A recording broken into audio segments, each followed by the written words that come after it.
hover shadows on the mossy earth below. Deep within the heart of this enchanted woodland, a fairy stirred from slumber. Her wings, delicate as the petals of a morning bloom, shimmered softly in the twilight. "Do you hear that?" she murmured, her voice barely more than a breath upon the wind. Another fairy, perched upon the twisted roots of an ancient oak, tilted her head.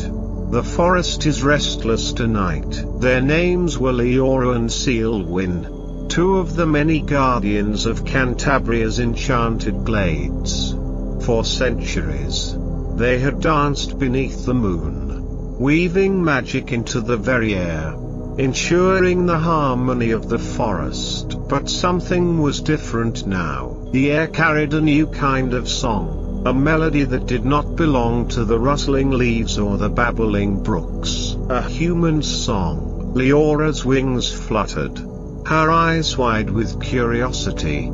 "No one has sung in our forest for a very long time." Sealwyn frowned.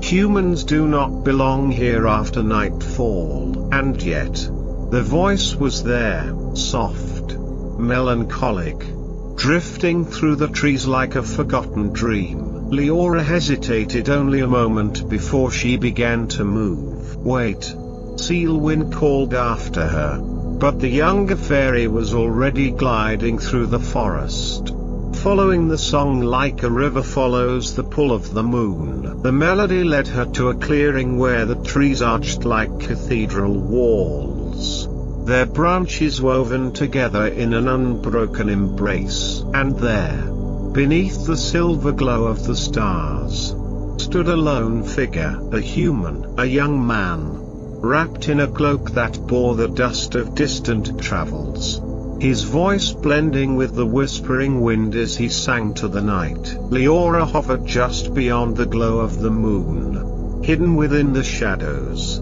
her heart pounding in her chest. She had seen humans before, but never like this, never one who sang to the forest, as if he, too, belonged to its ancient song. And for the first time in her long, timeless existence, she wondered, could a human hear the whispers of magic? The wind carried the answer through the leaves. And so, the story began. Part 2, The Song of the Wanderer. Leora remained hidden in the shadows, her wings still as she watched the human.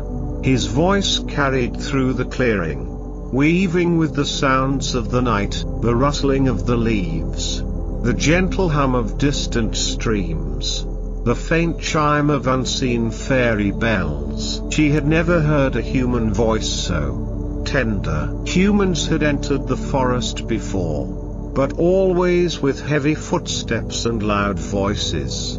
They came seeking something: wood, water, shelter, but they never spoke to the trees. This one was different. She leaned forward, curiosity stirring in her chest. The young man finished his song and let out a quiet sigh, looking up at the stars beyond the canopy. "Perhaps you are listening," he murmured. "The old stories say that fairies live in these woods." Leora's breath caught. He believed. Sealwyn's voice echoed in her mind. "Humans do not belong here after nightfall." But what if this one did? A breeze swept through the clearing, carrying the scent of earth and moonlit blossoms.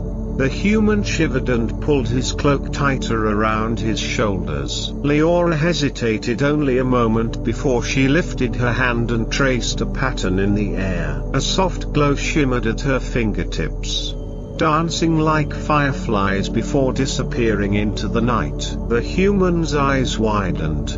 He stepped forward, gaze searching the darkness. "Is someone there?" he whispered. Leora did not answer. She was not foolish. Revealing herself could bring danger. The fairies of Cantabria had always remained unseen, watching from the shadows, guiding the balance of the forest without interference. And yet, she had never heard a song like his before. Before she could decide, A voice whispered at her ear, "You should not be here." Sealwyn had found her. Leora turned, guilt flickering across her face. "Did you hear him? He sings to the forest." Sealwyn's expression was unreadable. "That does not make him one of us." "But what if he could be?" Sealwyn shook her head. "Humans have never belonged to our world. If you linger too long, you will only bring sorrow." Leora looked back toward the clearing, but the young man had already turned away, disappearing into the depths of the forest. The night grew silent once more, but the song lingered in the air, like a promise not yet spoken. Part 3, A Whisper of Magic. The night in the forest of Cantabria stretched on, but Leora could not forget the human's song. It had settled in her thoughts like a drifting leaf upon a still pond, its ripples touching something deep within her. As dawn's golden light began to filter through the trees, she remained restless. The other fairies had returned to their hidden sanctuaries, their luminous wings vanishing into the mist. But Leora lingered. The young man was still out there. Sealwyn's warning echoed in her mind. Humans do not belong here. They are fleeting, bound by time, while we remain unchanged. But wasn't that why Leora was drawn to him? Humans did not live as long as fairies. Their time was brief, their stories short, and yet, in their impermanence, there was something beautiful, something the fairies of Cantabria, with their endless years, could never understand. Leora made her decision. She would find him. As the morning light trickled through the dense foliage, the young man wandered deeper into the woods, unaware of the silent wings following him. His name, though Leora did not yet know it, was Elias, a traveler, a seeker of forgotten stories, a dreamer who had left behind the noise of the world to listen to the whispers of the trees. He walked with careful steps, his fingers brushing against the rough bark of ancient oaks, his gaze soft with wonder. He had heard the stories of the fairies of Cantabria since childhood, tales of spirits that danced among the leaves, guardians of the hidden magic within the forest. Most dismissed such legends as mere folklore, but Elias had always believed. And now, after last night, after seeing the tiny flicker of golden light in the shadows, he was certain something was watching him. He paused by the edge of a quiet stream, the water shimmering in the early sunlight. Kneeling, he cupped his hands and let the coolness slip between his fingers. A breeze stirred the leaves above him, carrying with it the faintest sound, a whisper, not the wind, something else. Elias stilled, his heartbeat quickening. Leora. Sealwyn's voice rang softly through the glade, hidden from human ears. You must stop this. But Leora remained unseen, watching from between the branches, her luminous wings tucked close to her back. She was not ready to leave. Not yet. Elias turned his head slightly, as if sensing something. He did not see her, but his lips parted in wonder. I know you're there, he murmured, his voice gentle. I won't harm you. Leora's breath caught. Had he truly felt her presence? For a moment, she hesitated. Then, with a whisper of magic, she traced another delicate pattern in the air. A single golden leaf, shimmering like the dawn, detached itself from the tree above and drifted slowly down, landing beside Elias' hand. He stared at it, his eyes filled with quiet awe. And then, He smiled. Leora turned and disappeared into the trees before Sealwyn could stop her. She did not know why she had done it. She only knew that for the first time in her life, she wanted to believe in something beyond the safety of the hidden glades. She wanted to believe that perhaps, just perhaps, the fairies of Cantabria and the humans of the world were not meant to be strangers forever. And so, the story continued. Part 2, The Song of the Wanderer. Leora remained hidden in the shadows, her wings still as she watched the human. His voice carried through the clearing, weaving with the sounds of the night, the rustling of the leaves, the gentle hum of distant streams, the faint chime of unseen fairy bells. She had never heard a human voice so tender. Humans had entered the forest before, but always with heavy footsteps and loud voices. They came seeking something: wood, water, shelter, but they never spoke to the trees. This one was different. She leaned forward, curiosity stirring in her chest. The young man finished his song and let out a quiet sigh, looking up at the stars beyond the canopy. "Perhaps you are listening," he murmured. "The old stories say that fairies live in these woods." Leora's breath caught. He believed. Sealwyn's voice echoed in her mind. "Humans do not belong here after nightfall." But what if this one did? A breeze swept through the clearing, carrying the scent of earth and moonlit blossoms. The human shivered and pulled his cloak tighter around his shoulders. Leora hesitated only a moment before she lifted her hand and traced a pattern in the air. A soft glow shimmered at her fingertips, dancing like fireflies before disappearing into the night. The human's eyes widened. He stepped forward, gaze searching the darkness. "Is someone there?" he whispered. Leora did not answer. She was not foolish. Revealing herself could bring danger. The fairies of Cantabria had always remained unseen, watching from the shadows, guiding the balance of the forest without interference. And yet, she had never heard a song like his before. Before she could decide, a voice whispered at her ear, "You should not be here." Sealwyn had found her. Leora turned, guilt flickering across her face. "Did you hear him? He sings to the forest." Sealwyn's expression was unreadable. "That does not make him one of us." "But what if he could be?" Sealwyn shook her head. "Humans have never belonged to our world.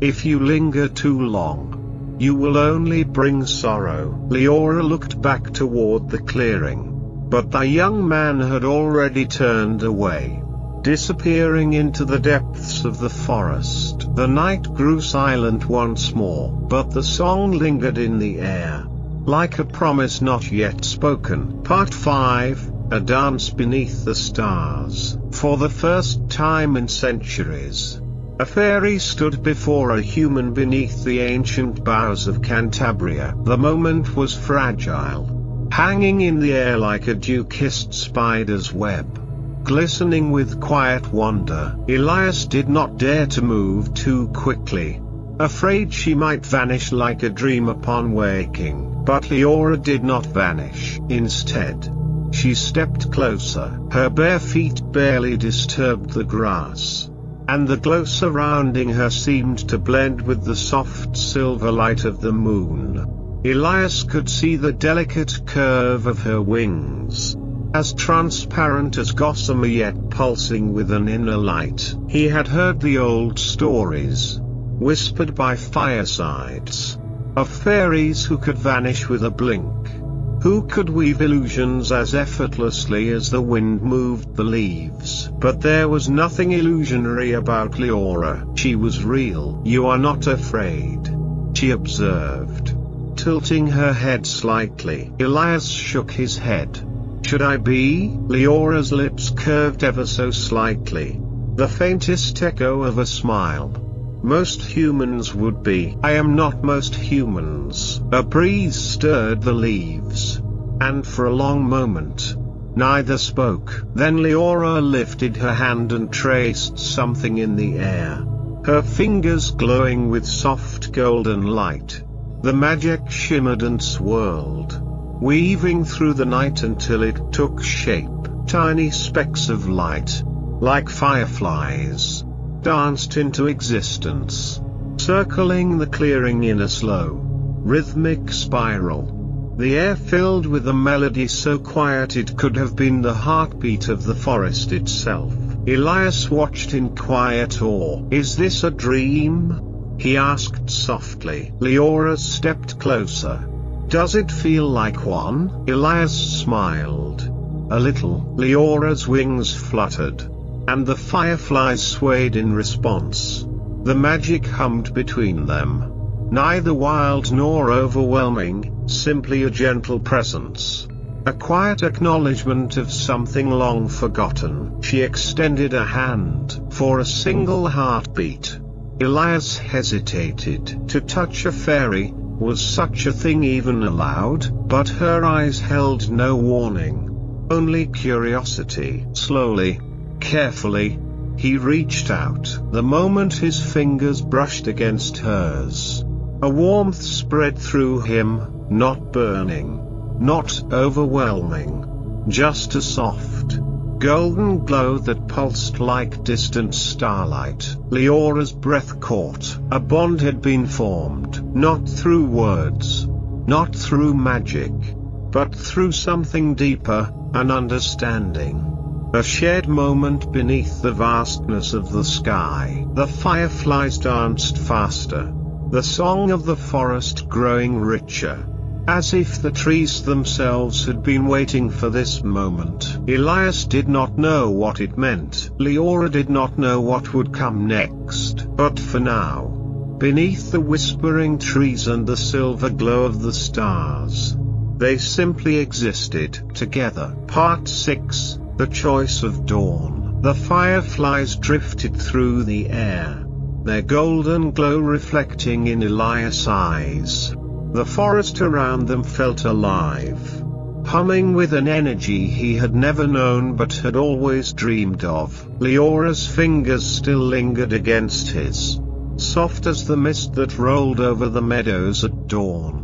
The warmth of her magic pulsed through his skin, wrapping around him like an invisible thread. And in that moment, Elias knew, this was a crossing of worlds. He had stepped beyond the realm of ordinary men, into a place where time moved differently, where unseen forces wove the fabric of existence. And yet, he was only human. Leora's wings shimmered with a faint light as she studied him, her expression unreadable. "You feel it, don't you?" she murmured. Elias nodded. "Yes." Leora hesitated, her luminous gaze searching his. "Then you must understand. This, whatever it is between us, it cannot last." The words struck like a cold wind, but Elias did not look away.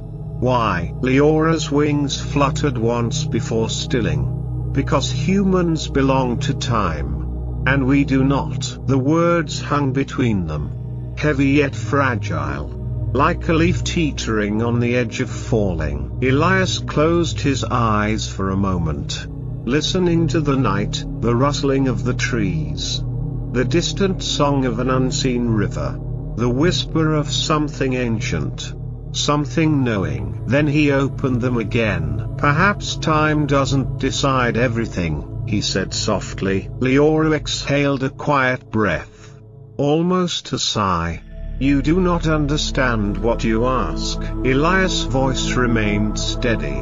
"Then help me understand." The fireflies dimmed, their golden light flickering like embers in the wind. For centuries, the fairies of Cantabria had remained hidden, never stepping beyond the veil of their world, never risking the sorrow that came with bonds too fragile to withstand the weight of time. But now, Here was a human who did not fear the unknown. Here was a moment that should not exist, yet did. Leora looked up at the sky, where the first traces of dawn stretched across the horizon, painting the darkness with gentle hues of lavender and gold. And she knew she had a choice: to turn away, as her kind had always done, or to believe, for the first time, that perhaps humans and fairies were not meant to remain strangers forever. Elias waited, silent, unwavering. Finally, Leora stepped forward. The glow of dawn touched her skin, and the golden leaf in Elias' hand pulsed once, as if answering an unspoken question. Leora lifted a hand, palm facing him, a silent invitation. Elias did not hesitate. He pressed his palm against hers, and in that instant, the forest held its breath. A bond was sealed, not of magic, nor of fleeting enchantment, but of understanding, of choice. The fireflies swirled into the air, carried by the rising sun. And for the first time in the history of Cantabria, a fairy and a human walked side by side, toward the unknown, together.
Welcome to Story Sleep. Let your soul relax and immerse yourself in the world of great stories. Part 1, Whispers Among the Trees. The wind whispered through the emerald canopy of Cantabria's ancient forest, carrying